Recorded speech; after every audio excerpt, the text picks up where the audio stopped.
one of the things that's interesting about film is we sort of go back and remember a time Mm, that in a lot of cases, lots of people that we know actually lived through the film that is almost always made after the fact, uh, yeah. accounting for that time. So film becomes this interesting um, retconning of history, Hmm. where like if you look at films that take place in the 70s or films that take place in the 1980s, most of the time are not being made in those eras, especially if they're really trying to go for to be a period piece, right? Yeah. Um, and yet those end up being the landmark films that we refer to when we think about those periods of times. Yeah, if you want a real movie about the 70s, watch Taxi Driver. Uh, Yeah, ta- that's one of the or ones I was thinking of. a Hal Ashby movie like Mhm. The Last Detail or Being There or Coming Home or Shampoo uh, or Harold and Maude. I think yeah, because he made pretty much contemporary films. Hal Ashby did. So did Cassavetes, but Taxi Driver even more so just because they were shooting on the streets of New York. And one of the funny anecdotes about the film is that they were shooting it during the garbage strikes of New York. And you don't really ever see movies that take place in 70s New York that include the garbage strikes because if you look at the streets in Taxi Driver, it's just filled with trash. That wasn't the set dressing. That Mhm. was just real. And they said that it stank so much outside when they were shooting Taxi Driver that it was almost unbearable at times. So if and I think that they just took the camera because New York is a different permitting system. If you don't have your camera on sticks, you don't have to get a permit. So I think a lot of the people in there were real people. I mean, same with Midnight Cowboy.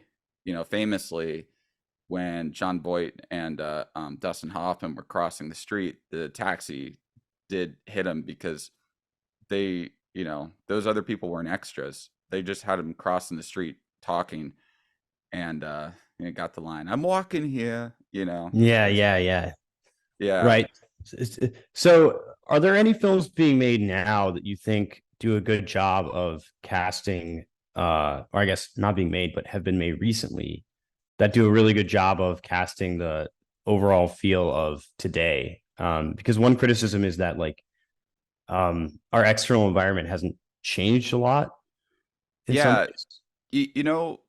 what was a really kind of interesting commentary was I think it was from the director's commentary of Boyhood. When Richard Linklater set out to make Boyhood, part of what he set out to do was he thought that over 12 years there would be a major cultural change from the late 90s to 2012. Mhm. Because if you look at the cultural changes from say 1986 to 1998, I mean, there were major fashion changes. There was a major music shift. There were like external signifiers where we can look back now, look at say a film or a photo or something, and be able to tell if it was mid 80s or if it was mid 90s. And what he noted is that uh, he was like, actually, not a whole lot changed. Um, you know, yeah, computers got better. The iPhone was introduced, but people generally dress the same. The fashion changed a little bit, but not in any kind of meaningful way. Uh, cars, you know, yeah, cars from the late 90s do look different than cars from the 2000s, but not by huge metrics. Mhm. Uh, you know, and I think that, 2008, the financial crisis of 2008 uh didn't help anything when people just were having older things like I mean in 2012 I was driving a car from 2000. A lot of my friends were driving like early 2000s cars. I was driving a 1997 uh Buick in college. Yeah, I was driving a It was almost as 2000. old as I was. Yeah, I was driving a 2000 Chevy Silverado. um and a lot of my friends were, and yeah, like if in high school, like if you looked at photos of like previous graduating classes, uh, if you took out the year of our graduating classes from like maybe 2006 to 2012, and you ask somebody like today, like some Zoomer, like put the years down, I don't think they'd be able to do it. Like, but as far as movies today that address modernity, well, it's hard to say because a lot of big directors now, I don't think are very, I don't think they're very interested in modernity. You see, Wes Anderson has been doing period pieces for quite some time. Mhm. So has Paul Thomas Anderson. You know, Christopher Nolan's new film takes place in the mid 20th century.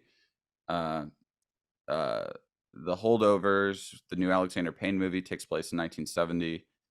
A lot of these directors are making movies about the past. They're not really that interested in 2023. And then the movies that we did get that are of like modern times, it seems, want to have like this COVID slant on them, which is stupid. Like no one wanted to see that. I feel like the whole like pandemic era is something that people are rightly just not interested in seeing on screen.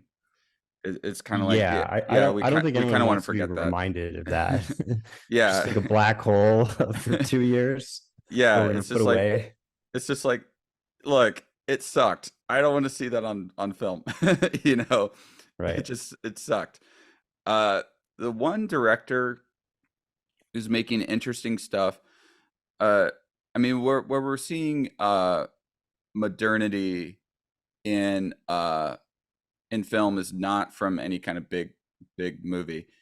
Um, so I know that my buddy Eugene Kotlarenko, uh, he just shot a new film. I know he's really focused on modernity, not just in what he shows, but how he shows it. So he started off making screen movies, which is like movies that take place entirely on a computer. Uh, then he made Wobble Palace with him, starring him and Dasha, and that was, I don't know, almost 10 years ago. At this point, I think he made Wobble Palace. Maybe it was 2015. I forget the exact year. Uh, and that was shot more traditionally, but you Mhm. know, it's about like a modern kind of millennial romance sort of falling apart. You know, kind of Woody Allen-y type thing. I had no Uh, idea that Dasha was in this film. yeah, that's actually, you know, it's so funny is that I hadn't listened to Red Scare or anything. I had Mhm. heard people talk about Dasha. I had no idea who she was. I didn't know who she was until I saw Wobble Palace. So that's how I discovered, because I don't really listen to a lot of podcasts or anything. The Yeah. one podcast I listen to more frequently, I guess, is the Brett Easton Ellis podcast. Um, and you know, and that's kind of it. So, so I guess I'm as cultured as the Gen Xer. But yeah, so I discovered her through that film, and then he made a movie called Spree with Joe Keery, which kind of combined a few different things. It's supposed to be like you're watching some insane guy's live stream for the whole film, and Okay. so he shot it with like GoPros and iPhones and uh you know, stuff that like a streamer would use. Yeah. Uh, So it's sort of and like an overlay of the internet, right? yeah, In all these. yeah, yeah. In most of his films, there's like this like internet overlay on it, and then so he's really going into not just the story being modern, but going into very much like the form of it being as modern as he can make it too. Uh, and then someone who's doing modernity but is doing it a little bit differently is a guy named Christopher Borgley, who I'm making a video about actually right now. Should be coming out, I don't know, this weekend. And he came out with two films this year. Well, one of his films technically released last year at Cannes, but when an indie movie releases at Cannes, it can take a year to actually release.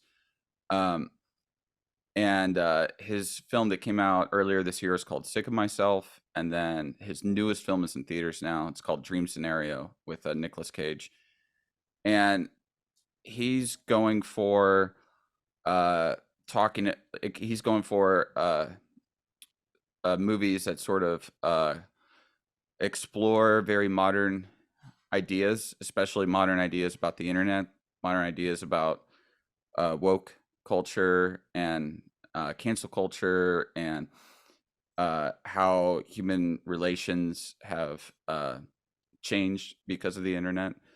And but he's not going like full Eugene, because he still shoots on film and he still makes these movies look very like classical, or almost like